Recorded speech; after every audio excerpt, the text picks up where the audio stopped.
ciratbd ciratbd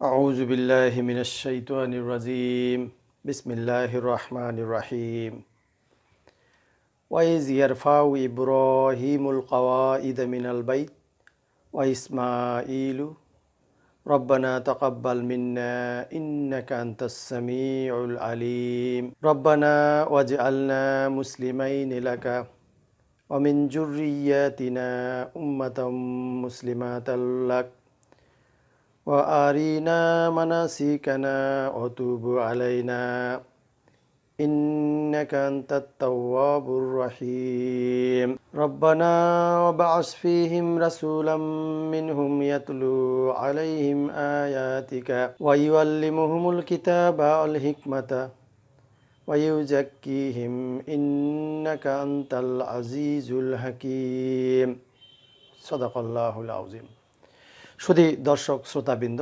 আসসালামু আলাইকুম ওয়া রাহমাতুল্লাহি ওয়া বারাকাতুহু। আজকে আপনাদের সামনে আমি সূরাতুল বাকারা থেকে 127, 128 এবং 129 নম্বর আয়াতটি তেলাওয়াত করেছি। আসুন আমরা এর তর্জমা শুনে নিই। ওয়াইজ ইয়ারফাউ ইব্রাহিম, এবং স্মরণ করো যখন ইব্রাহিম ওঠাচ্ছিল বা বানাচ্ছিল আল কাওয়াইদা, প্রাচীর বা ভিত্তি, মিনাল বাইতি, ঘর, একটি ঘরের, অর্থাৎ কাবা ঘরের।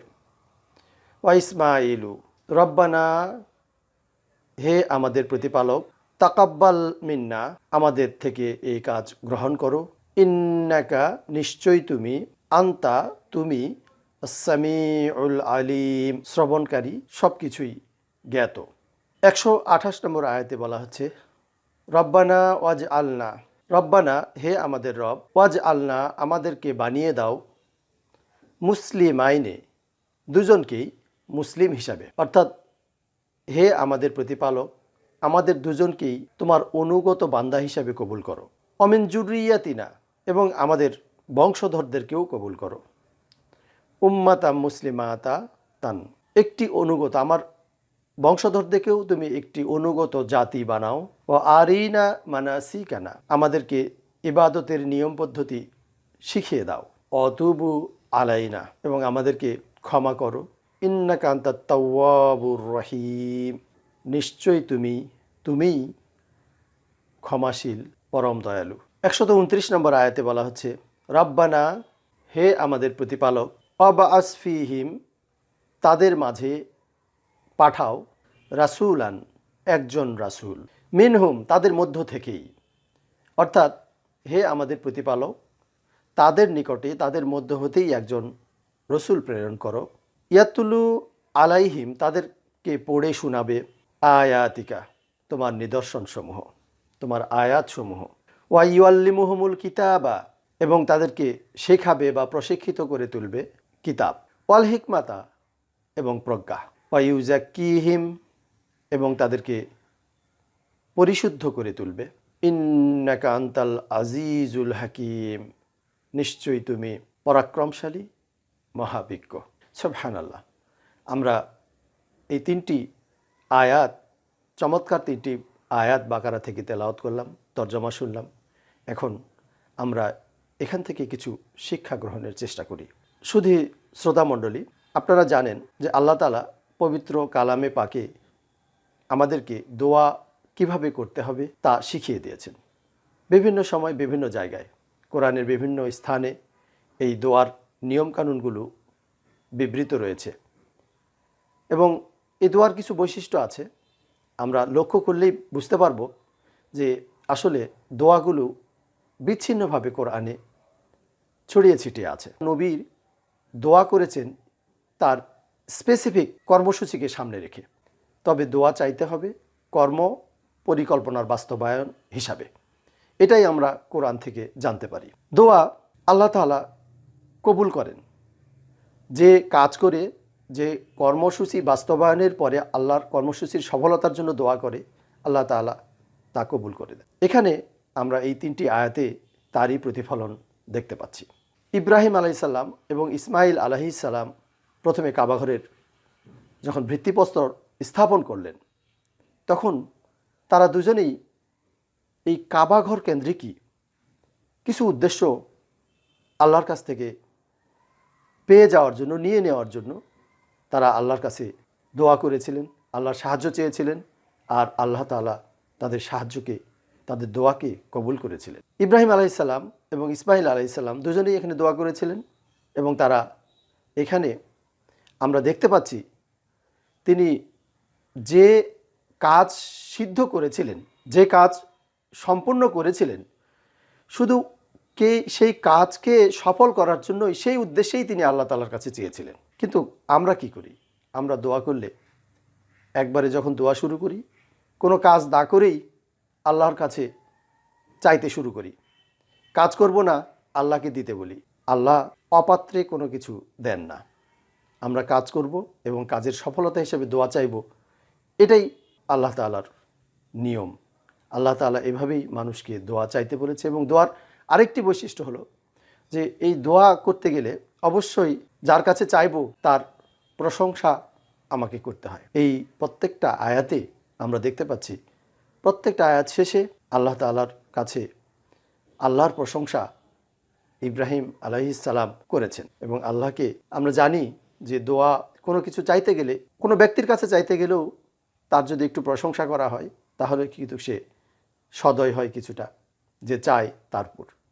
আল্লাহ তাআলা ওই একই নিয়ম আমাদের কোরআনে পাকে শিক্ষা দিয়েছেন। দেখি আমরা আজকের এই 3টি আয়াতে সেই কথাগুলোই বলা হচ্ছে কিনা। প্রথমেই বললেন উনি যে যখন তিনি ভিত্তিপ্রস্তর, কাবাঘরের ভিত্তিপ্রস্তর স্থাপন করছিলেন, অর্থাৎ কাবাঘর নির্মাণ করছিলেন, কাবাঘরের এই নির্মাণ কর্মটাকে সম্পন্ন করার জন্য তিনি দোয়া করলেন। তিনি বললেন কি? রব্বানা, হে আমাদের প্রতিপালক, তাকাব্বাল মিন্না, আমাদের দুজনের কাছ থেকে এই কাজটি কবুল করুন। অর্থাৎ যে কাজ আমরা করছি, কাবাঘর নির্মাণ করছি, এই কাবাঘরের নির্মাণ কাজটাকে আমাদের জন্য সহজ করে দিন। তারপরেই একটা প্রশংসা, এখানে আল্লাহ তাআলার প্রশংসা করা হলো, ইন্নাকা আনতাস সামিউল আলিম, নিশ্চয় আপনি সব কিছু শোনেন এবং সব কিছু জানেন। অর্থাৎ আমি যা চাইলাম, আমি যা বললাম, যা কাজ করছি, সব দেখছেন, সব শুনছেন, এবং এই কাজকে সফল করার জন্য আপনি আমাকে সাহায্য করুন। দোয়াটা আসলে এই ঘরকেন্দ্রিকই ছিল। রব্বানা ওয়াজআলনা, আমাদের দুজনকে বানাও, মুসলিমাইনে এলাকা, আপনার নিকট অনুগ্রহশীল বান্দা হিসেবে আমাদেরকে কবুল করো। অমিন যুররিয়াতিনা, তারপর তিনি বললেন যেটা, যে আমাদের বংশধরদেরকেও বানাও।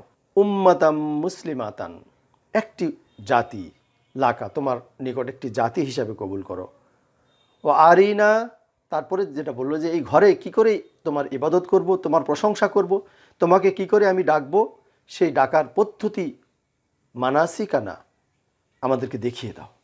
অর্থাৎ এখানে একটা কথা পরিষ্কার বোঝা যাচ্ছে যে আসলে ইবাদতের ধরন, ইবাদতের নিয়ম মানুষের সৃষ্ট হলে হবে না। অবশ্যই ইবাদতের ধরন আল্লাহ যা শিখিয়েছেন রসুল সাল্লাল্লাহু আলাইহি সাল্লামের মাধ্যমে আমাদেরকে সেইভাবেই ইবাদত করতে হবে, অন্য কোনোভাবে ইবাদত গ্রহণযোগ্য হবে না। আল্লাহ তাআলা যেভাবে আমাদেরকে তাকে ডাকতে বলেছেন, আমাদেরকে অবশ্যই সেই নিয়ম কানুন মেনেই তাকে ডাকতে হবে। অন্যথায় আমাদের সমস্ত ইবাদত ব্যর্থতায় পর্যবসিত হবে যদি আমরা সেই নিয়ম অনুযায়ী না ডাকি। এখানে ইব্রাহিম আলাইহিস সালাম আল্লাহকে বলছেন, ও আরিনা মানাসিকানা, আমাদেরকে ইবাদতের নিয়ম শিক্ষা দাও, অতুবু আলাইনা, আর এই নিয়ম ইবাদত পালন করতে গেলে ত্রুটি বিচ্যুতি ক্ষমা করো, অতুবু আলাইনা ইন্নাকা আনতাত তাওয়াবুর রাহিম। এরপরে আবার একটা প্রশংসা আল্লাহ তাআলার, যে নিশ্চয়ই আপনি তওবা কবুলকারী এবং পরম দয়ালু। আল্লাহ তাআলার প্রশংসা করলো। এটাই আসলে কোরআনের দোয়ার নিয়ম। 129 নম্বর আয়াতে কি বলা হচ্ছে? 129 নম্বর আয়াতে বলছে, দেখেন, রব্বানা ওয়াবআস ফীহিম রাসূলাম মিনহুম ইয়াতলু আলাইহিম আয়াতিকা, হে আমাদের প্রতিপালক, ওয়াবআস ফীহিম। এখন কথা হলো যে আমরা তো হয়তো ইব্রাহিম আলাইহিস সালামের মাথায় যেটা এসেছিল যে আমরা তো সারা জীবন এখানে থাকবো না, আমরা চলে যাব পৃথিবীতে। মানুষ পূর্বেও গত হয়েছে, আমরাও গত হয়ে যাব, কিন্তু পরবর্তী জেনারেশনকে এই হিদায়েতের বাণী শোনাবে কে? সেই জন্য একজন রসুলের কথা তিনি বললেন যে তাদের নিকট থেকে, তাদের কাছ থেকেই, তাদের নিকটে একজন রসুল প্রেরণ করো। ইব্রাহিম আলাইহিস সালাম ছিলেন আমাদের জাতির পিতা হিসাবে সন্তানের দায়িত্ব, কর্তব্য, কাজ, পরিধি সব কিছু বলে যাওয়া পিতার দায়িত্ব। সেই হিসাবে তিনি যোগ্য পিতার কাজই করেছেন। তিনি পরবর্তী উম্মতদেরকে পথ দেখানোর জন্য যা কিছু করার সব কিছু তিনি করে গেছেন, এবং সেই হিসাবেই আল্লাহ তাআলা একজন রসুলকে প্রেরণ করেছিলেন। আল্লাহ তাআলার কাছে তিনি আমাদের প্রিয় নবী হজরত মুহাম্মদ সাল্লাল্লাহু আলাইহি ওয়াসাল্লামের আগমনের ইঙ্গিতই এখানে করেছেন, এবং এরকম একজন রসুল প্রেরণের কথাই তিনি বলে গেছেন, এবং তার দোয়ার বরকতেই মাশাআল্লাহ আমরা আমাদের নবীকে পেয়েছি। রব্বানা আবআস ফীহিম রাসূলাম মিনহুম ইয়াতলু আলাইহিম আয়াতিকা। অর্থাৎ এই রসুলের কাজ কি হবে? তাদের নিকট থেকে তাদের কাছে পাঠাও একজন রসুল। সেই রসুলের কাজ কি হবে? এটাও পিতার দায়িত্ব এবং কর্তব্যের মধ্যেই পড়ে।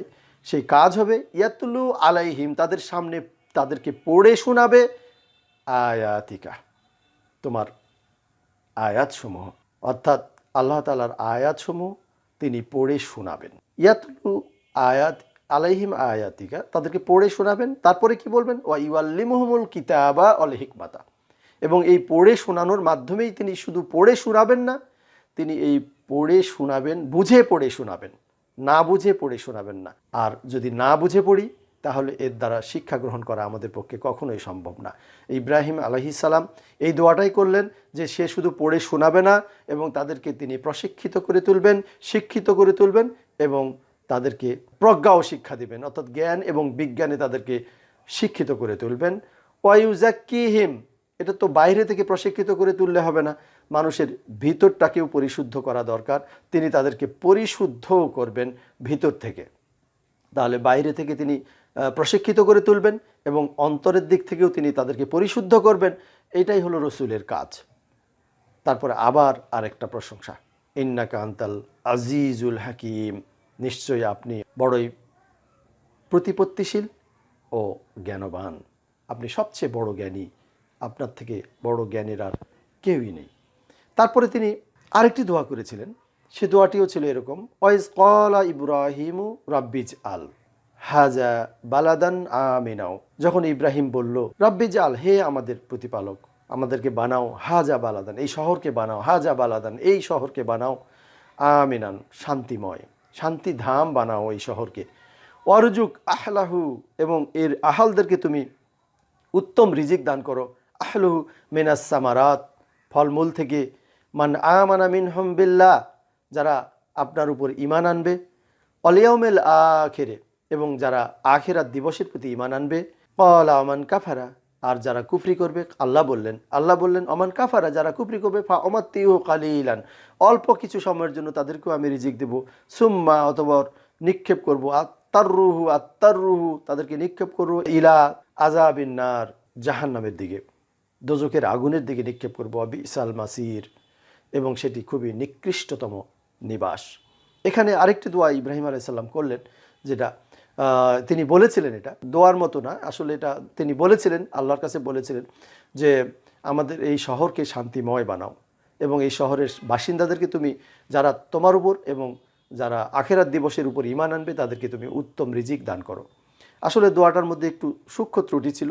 সেই ত্রুটিটা হলো যে আসলে তিনি দোয়া করেছিলেন যে যারা ঈমান আনবে এবং আল্লাহর প্রতি বিশ্বাস স্থাপন করবে, তাদেরকেই তুমি উত্তম রিজিক দান করো। তাহলে যারা এই বিশ্বাস স্থাপন করবে না তাদের কি হবে? আসলে যারা বিশ্বাস স্থাপন করবে না, এই দোয়া যদি কবুল হতো তাহলে তৎক্ষণাৎই তারা মৃত্যুবরণ করত, এবং অবিশ্বাসীরা পৃথিবীতে আর বেঁচে থাকতে পারতো না। কিন্তু আল্লাহ তাআলা তাকে কারেকশন করে দিলেন। ক্বালা, তিনি বললেন, আল্লাহ বললেন, ক্বালা ওমান কাফারা, যারা অবিশ্বাসী হবে, যারা অবিশ্বাস করবে, ফা উমাত্তিহু কালিলান, অর্থাৎ তাদেরকেও সামান্য সময়ের জন্য আমি রিজিক দিব, সুম্মা আত্তাররুহু, বাট তাদেরকে শেষ পরিণাম হিসেবে তাদেরকে জাহান্নামের আগুনে নিক্ষেপ করব, আর সেটা হবে নিকৃষ্ট নিবাস। এইভাবে ইব্রাহিম আলাইহিস সালাম আল্লাহ তাআলার কাছে দোয়া করেছিলেন, এবং এই দোয়ার অংশটুকু এখানেই শেষ হয়েছে। আমরা অন্যদিকে আবার যদি দেখি দোয়ার নিয়ম কানুন, তাহলে আমরা বুঝতে পারবো যে ইবলিস শয়তানও আল্লাহর কাছে দোয়া করেছিল, এবং প্রথম দোয়াটা কিন্তু ইবলিস শয়তানই করেছিল আল্লাহ তাআলার কাছে। প্রথম দোয়াটা ইবলিস শয়তান করেছিলেন কিভাবে? আল্লাহ তাআলা যখন বলল ইবলিসকে, সূরা আল আরাফে বলল যে মা মানহাকা আল্লাহ তাসজুদা ইজ আমারতুক, কে তোকে বাধা দিল যখন যে তুই সেজদা করলি না, যখন আমি তোকে নির্দেশ দিলাম? ইবলিস, ক্বালা আনা খায়রুম মিনহু, আমি ওর চেয়ে উত্তম। খালাকতানি মিনান নার, আমাকে সৃষ্টি করেছেন আগুন থেকে, খালাকতাহু মিনাত তিন, আর তাকে সৃষ্টি করেছেন মাটি থেকে। সেই জন্য এই অহংকারের কারণে ইবলিস শয়তানকে আল্লাহ তাআলা যখন বিতাড়িত করলো, বেহেশত থেকে তাড়িয়ে দিল, তখন ইবলিস শয়তান আল্লাহ তাআলার কাছে একটি দোয়া করেছিলেন। সেই দোয়াও কবুল হয়েছিল। সেই দোয়াটা ছিল এরকম, আনজিরনি ইলা ইয়াউমি ইবআসুন, আমাকে কিয়ামত দিবস পর্যন্ত বেঁচে থাকার অবকাশ দিন। ক্বালা, আল্লাহ বললেন, ইন্নাকা মিনাল মুনজারিন, নিশ্চয়ই তুমি অবকাশপ্রাপ্ত। এখানে শয়তানের দোয়ার মধ্যে একটু ভুল ত্রুটি আছে। সেটা হলো যে সে কিন্তু আল্লাহ তাআলার প্রশংসা করেনি। এখানে আমাদের দেখলাম যে এটা ইব্রাহিম আলাইহিস সালাম যেভাবে আল্লাহ তাআলার প্রশংসা করলেন, এবং অন্যান্য নবীরাও এই দোয়া করেছিলেন এইভাবেই, যে আল্লাহ তাআলার প্রশংসা দিয়েই দোয়া খায়ের করেছিলেন। প্রত্যেকটা নবী তাই করেছেন। কিন্তু ইবলিস শয়তানের দোয়ার যে বৈশিষ্ট্য ছিল সেটা হলো যে ব্যতিক্রমটা ছিল যেটা ইবলিস শয়তানের দোয়ার, সেটা হলো যে ইবলিস শয়তান আল্লাহর প্রশংসা করে আল্লাহর কাছে দোয়া করেননি। তিনি শুধু বললেন, ক্বালা আনজিরনি ইলা ইয়াউমি ইউবআসুন, আমাকে অবকাশ দিন আখিরাত, অর্থাৎ মানুষ যেদিন পুনরুত্থিত হবে সেই পুনরুত্থান দিবস পর্যন্ত আমাকে বেঁচে থাকার অবকাশ দিন। আল্লাহ তাআলা সাথে সাথে তার দোয়া কবুল করলেন। তার মানে আমরা কি বুঝতে পারলাম, যে আল্লাহ তাআলা যদি কাজ করে, যদি কর্ম করে, আমরা যদি আল্লাহ তাআলার কাছে দোয়া করি, সেই কর্ম আমাদের কবুল হবে। আল্লাহ তাআলার ফর্মুলায় পড়লে, সে এখন মুসলমান হোক, অমুসলিম হোক, এবং আল্লাহ বিশ্বাসী হোক, আল্লাহ বিশ্বাসী না হোক, প্রত্যেকেরই কাজের ফল আল্লাহ তাআলা তাদেরকে দিয়ে দেন। এমনিভাবে আমাদের আদম আলাইহিস সালামও একটা দোয়া করেছিলেন, তার দোয়াও কবুল হয়েছিল। ইবলিসের দোয়া কবুল হয়েছিল, ইব্রাহিম আলাইহিস সালামের দোয়া কবুল হয়েছিল। সকলের দোয়াই আল্লাহ কবুল করেন যদি কাজ করে আমরা তার সূত্র মতো, তার ফর্মুলা মতো আমরা তার কাছে চাই। আদম আলাইহিস সালাম যে দোয়াটা করলেন সেটা হলো যে তাকে যখন ওই বলা হলো যে অলা তাকারা বা হাযিহি শাজারা, ওই গাছটির কাছে যাবে না, ফাতাকুনা মিনাজ জালিমিন, যদি যাও তুমি জালিমদের অন্তর্ভুক্ত হবে। তারপরে তাদেরকে ওয়াসওয়াসা লাহুমুশ শাইতান, শয়তান তাদেরকে ওয়াসওয়াসা দিল এবং তাদেরকে বেহেশত থেকে তাড়িয়ে দিল। তখন তারা বহিষ্কৃত হয়ে আল্লাহ তাআলার কাছে একটা দোয়া করেছিলেন। সূরা আল আরাফে এই স্থান পেয়েছে। তারা দোয়া করলো, ক্বালা, তারা দুজনেই বলল, রব্বানা, হে আমাদের প্রতিপালক, জালামনা, আমরা জুলুম করেছি, আনফুসানা, আমাদের প্রতি জুলুম করেছি, ওয়া ইল্লাম তাগফির লানা, আর আপনি যদি আমাদের দুজনকে ক্ষমা না করেন, ওয়াতারহামনা, আমাদেরকে যদি আপনি রহম না করেন, আমাদের প্রতি দয়া না করেন, লানাকুনান্না মিনাল খাসিরিন, আমরা অবশ্যই ক্ষতিগ্রস্তদের অন্তর্ভুক্ত হয়ে যাব। আল্লাহ তাআলা তৎক্ষণাৎ আদম এবং হাওয়া এই দুইজনের দোয়াই কবুল করেছিলেন, এবং কবুল করে তাদেরকে বলেছিলেন যে দুনিয়াতে কিছু সময়ের জন্য তোমরা বসবাস করো, এবং দুনিয়াতে থেকে তোমাদের চলে আসতে হবে, এবং সেই পাথেয় সঞ্চয় করে তোমরা দুনিয়ার জীবন থেকে চলে আসবে, তাহলে তোমাদের আর ভয় নেই, ভীতিও নাই। সুবহানাল্লাহ। আমরা আজকে এই দোয়ার যে নিয়মকানুন, সেই নিয়মকানুনগুলো আমরা শিখলাম।